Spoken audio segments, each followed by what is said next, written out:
धारावाहिकं गीताप्रश्नोत्तरं सप्तदशोऽध्यायः। लेखकः श्रीनारदोपाध्यायः। अर्जुन उवाच। हे प्रभो, ये मनुष्याः यदि शास्त्रविधिम् अजानन्तः एव भक्तिपूर्वकं पूजनं कुर्वन्ति तर्हि तेषां निष्ठा का? सात्विकी उत राजसी अथवा तामसी? श्रीकृष्ण उवाच। एताः मनुष्याणां स्वभावजाः त्रिविधाः श्रद्धाः कथ्यन्ते। यस्य स्वभावः यादृशः तादृशः हि तस्य निष्ठाजन्यः गुणः भवति। सत्पुरुषाणां निष्ठा सात्विकी, राजसिकपुरुषाणां राजसी, एवञ्च तामसिकपुरुषाणां निष्ठा तामसी भवति इति विद्धि। भगवन्, स्वभावजा श्रद्धा त्रिधा इति कथम्? मया सम्यक् न अवगतम्। अहो भारत, मनुष्येषु प्रत्येकं मनुष्यस्य श्रद्धा तस्य अन्तःकरणस्य अनुरूपा भवति। अयं मनुष्यः श्रद्धामयः अस्ति। अतः यस्य यादृशी श्रद्धा सः तादृशः एव, अर्थात् तथैव तस्य निष्ठा स्थितिः वा भवति। तर्हि भगवन्, तस्याः श्रद्धायाः परीक्षणं कथम्? केन वा प्रकारेण कर्तुं शक्यम्? तत्परीक्षणं सहजम् अर्जुन।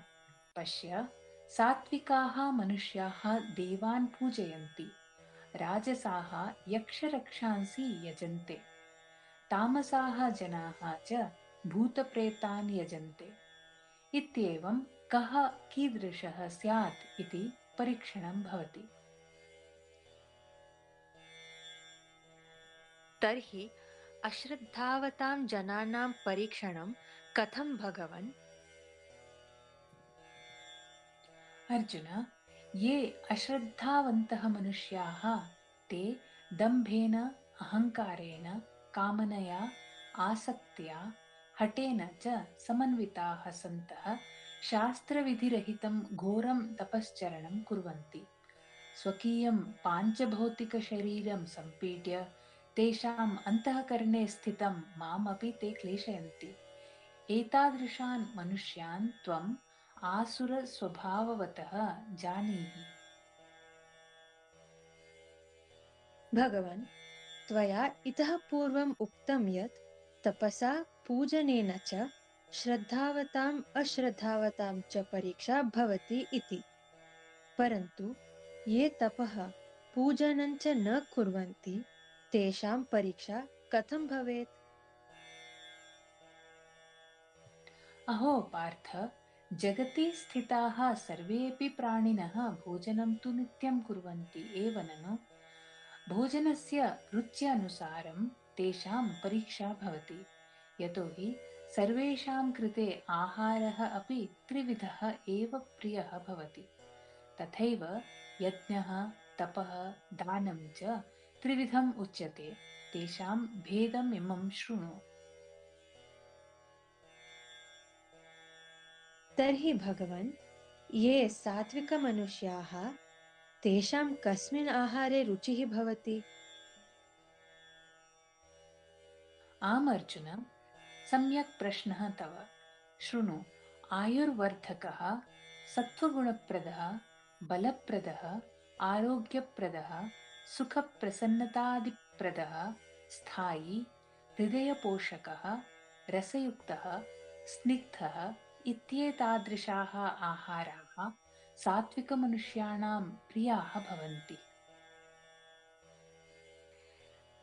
राजसमनुष्याणां कृते चेत् कस्मिन् आहारे अत्यधिका रुचिः भवति भगवन्? हे धनञ्जय, अतिकटुः, अम्ललवणयुक्तः, अत्युष्णः, तीक्ष्णः, रुक्षः, दाहकारकः इत्येतादृशाः खाद्यपदार्थाः राजसमनुष्याणां प्रियाः रुचिकराः च भवन्ति। भगवन् तथैव तामसमनुष्याणां कृते प्रियाहाराः चेत् के?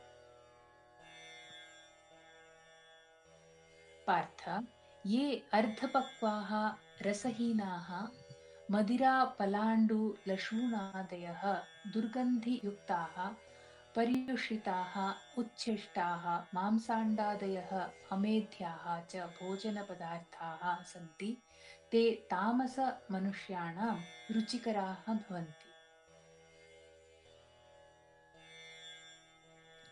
हे ईश्वर, यज्ञः, दानं, तपः चेत्यपि त्रिविधः भवति इति त्वया इतः पूर्वम् उक्तम् एव। अतः आहारवत् यज्ञः, दानं, तपः चेति त्रयाणामपि त्रीन् भेदान् श्रोतुकामोऽहम्। प्रथमतः एतत् उच्यतां भगवन्, सः त्रिविधः यज्ञः कथं भवति? आमर्जुन, शृणु। फलेच्छारहितैः मनुष्यैः यज्ञः कर्तव्यः इति धिया शास्त्रविधिना यः यज्ञः क्रियते सः सात्विकः यज्ञः कथ्यते। भगवन्, राजसः यज्ञः चेत् कथं भवति? हे भारत, यः यज्ञः फलेच्छया स्वार्थार्थं वा क्रियते अथवा केवलं लोकदर्शनार्थं क्रियते सः यज्ञः राजसः ज्ञायताम्। एवमेव तामसः यज्ञः चेत् कीदृग् भवति भगवन्? पार्थ, यः यज्ञः शास्त्रविधिहीनः अन्नदानरहितः विना मन्त्रैः विना दक्षिणाभिः विना श्रद्धया च क्रियते एवंविधः सः यज्ञः तामसः आख्यायते। आम्, यज्ञविषये किञ्चित् ज्ञातं मया। इदानीम् एतत् उच्यतां भगवन्, तपः कतिविधं? तच्च किं किम्? शारीरिकं वाचिकं मानसिकं चेति तपः त्रिविधं भवति। देवः, ब्राह्मणः, गुरुः, जीवन्मुक्तः इत्यादीनां परममान्यजनानां पूजनं, जलमृत्तिकादिभिः शरीरस्य निर्मलीकरणं, शारीरिकक्रियासु वक्रता कठोरतादिरहिता ऋजुता, ब्रह्मचर्यस्य पालनं, शरीरेण कस्मैचनापि सङ्कष्टं न देयम् इत्यादिकं शारीरिकं तपः उच्यते। वाचिकं तपः कीदृग् भगवन्? हे भ्रात, उद्वेगरहितं सत्यं प्रियं च वचनं नामजपादिसम्बन्धस्य स्वाध्यायस्य सततम् अभ्यासः चेति वाचिकं तपः कथ्यते। भगवन्, एवं मानसिकं तपः चेत् कीदृग् भवति? अन्तःकरणे प्रसन्नता, सौम्यभावः, मननशीलता, मनोनिग्रहः, भावशुद्धिः चेति मानसं तपः कथ्यते। फलेच्छारहितैः परमया श्रद्धया युक्तैः मनुष्यैः उपर्युक्तं त्रिविधं तपः आचर्यते, तत् सात्विकम् आख्यायते। भगवन्, सात्विकं तपः शारीरिकं, वाचिकं, मानसिकं च इति त्रिविधं भवति इति त्वन्मुखतः मया श्रुतम् अवगतं च। इदानीं राजसं तपः कीदृग् भवति इति कृपया तत् श्रावय। अस्तु अर्जुन, यत्तपः सत्कारं, सम्मानं, पूजा इत्यादीनां प्राप्त्यर्थं क्रियते अथवा दम्भपूर्वकं लोकप्रदर्शनाय क्रियते तादृशम् अनिश्चितं नाशवत्फलप्रदं तपः राजसं कथ्यते। तामसं तपः चेत् कीदृशं भवति भगवन्? पार्थ शृणु, यत्तपः मूढतया हठेन आत्मने पीडां प्रदाय परेषामपि पीडनाय च क्रियते, तत् तामसं तपः प्रोक्तमस्ति। भगवन्, दानमपि त्रिविधं भवति इति त्वया इतः पूर्वमेव उक्तम् आसीत्। तेषु सात्विकं दानं कथं भवति? हे भारत, यद्दानद्रव्यं स्यात् तद् दातव्यमेव इति भावनया प्रत्युपकारप्राप्तेः कामनारहितेन सता च उपयुक्तायां देशकालपात्रादिप्राप्तौ सत्यां दीयते, तद्दानं सात्विकम् उच्यते। राजसं दानं चेत् कथं भवति भगवन्? अर्जुन, यद्दानं प्रत्युपकारार्थम् अथवा फलेच्छासहितम् अथवा अहो कथं नु एतत् दातुं शक्नुयाम् इति मनः क्लेशसहितं दुःखपूर्वकं बलात् वा दीयते, तद्दानं राजसम् आख्यायते। तामसं दानं चेत् भगवन्? हे पार्थ, यद्दानम् अवज्ञापूर्वकम् असत्कृतम् अयोग्ये देशे काले कुपात्रेभ्यः च दीयते, तद्दानं तामसम् आख्यातम्। हे केशव, श्रद्धालुः मनुष्यः शास्त्रविहितस्य यज्ञदानतपोयुक्तस्य कर्मणः आरम्भं कथं कुर्यात्? केन प्रकारेण वा? भारत, ॐ तत् सत् इति त्रिभिः नामभिः यः परमात्मा निर्दिष्टो अस्ति, तेन एव परमात्मना सृष्ट्यादौ वेदाः, ब्राह्मणाः, यज्ञाः च विरचिताः आसन्। अतः तस्य परमात्मनः नाम गृहीत्वा एव यज्ञदानतपोरूपाः क्रियाः आरम्भनीयाः। भगवन्, ओम् इति नाम कुत्र प्रयोक्तव्यम्?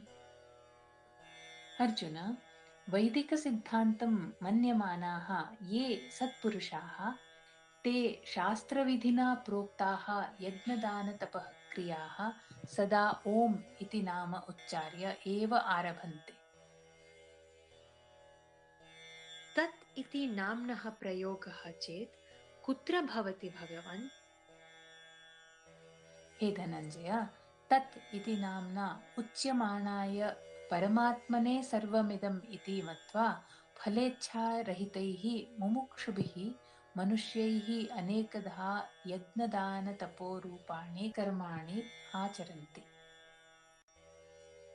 भगवन्, सत् इति नाम चेत् कुत्र प्रयुज्यते? हे कुन्तीपुत्र, सत् इति परमात्मनः नाम सत्तायां श्रेष्ठभावे च प्रयुज्यते। यत्कर्म प्रशंसनीयं स्यात् तत्रापि सत् इति नाम प्रयुज्यते। यज्ञदानतपश्चरणादिषु मानवानां या निष्ठा, श्रद्धा अथवा स्थितिः भवति, सा स्थितिरपि सत् इति कथ्यते। किमधिकम्? परमात्मनः कृते यद्यत् कर्म क्रियते तत्सर्वं सत् इत्युच्यते। असत्कर्माणि चेत् कानि भगवन्? हे अर्जुन, यानि कर्माणि अश्रद्धया क्रियन्ते तानि सर्वाण्यपि असत्कर्माणि प्रोच्यन्ते। यथा अश्रद्धया हुतं, दत्तं, तप्तं, तथैव अन्यदपि यत्किञ्चित् कर्म क्रियते तत्सर्वम् असत् इति विद्धि। तस्य कर्मणः फलं नात्र न वा परत्र हि भवति, अर्थात् तस्य सत्फलं कुत्रापि न सम्भवति इति। शम्। ॐ तत्सत्। इत्थं प्रकारेण श्रीमद्भगवद्गीता मूलग्रन्थम् अनुसृत्य सज्जीकृते गीताप्रश्नोत्तरेऽस्मिन् श्रद्धात्रयविभागयोगनामकः सप्तदशोऽध्यायः सम्पूर्णः। श्रीकृष्णार्पणमस्तु।